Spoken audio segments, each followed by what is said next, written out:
Bonjour, je voulais vous parler d'un livre qui s'appelle La France vue par un Anglais, John Ardagh. Et ce livre que j'ai entre les mains, c'est l'édition de 1968. C'est-à-dire qu'elle a été complétée après les événements de 68. Et ce livre était sorti en 67. Et il se trouve que je l'ai lu avec passion il y a longtemps. Il m'avait surtout appris que les Français votent contre et non pas pour.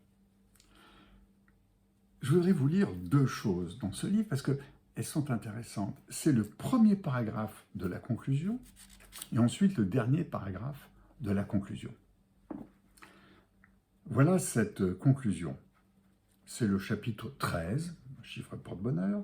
Il s'appelle « Cet autre pays, la France ». Juste une chose, et les titres, c'est « Une France moins française »,« L'économie qu'on a ici »,« L'économie miracle ou mirage »,« Quelques industries clés »,« La révolte des jeunes agriculteurs »,« La fronde des épiciers »,« La province bouge »,« Paris monstre sacré »,« La crise du logement, une honte pour la France »,« Changement des traditions dans la vie quotidienne »,« Les nouvelles formes de l'art », de la communale à la polytechnique, les intellectuels en désarroi, cet autre pays, la France, ce sont tous les titres qui sont là. Sincèrement, ce livre qui a donc plus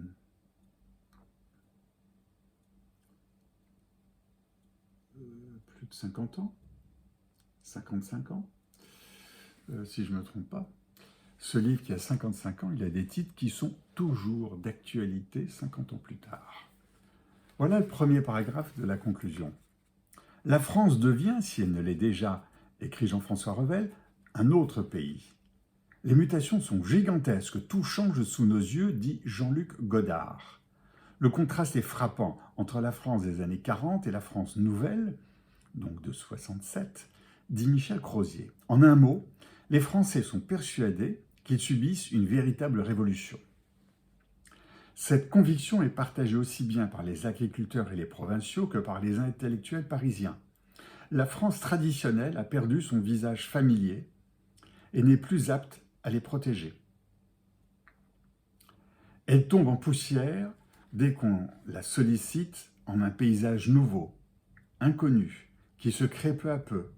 Que sera donc cette France dans 20 ou 30 ans, donc vers 1988 ou 1998, quel prix l'ancienne France, en dépit de tout son génie, ou à cause de lui, devra-t-elle payer à la France nouvelle?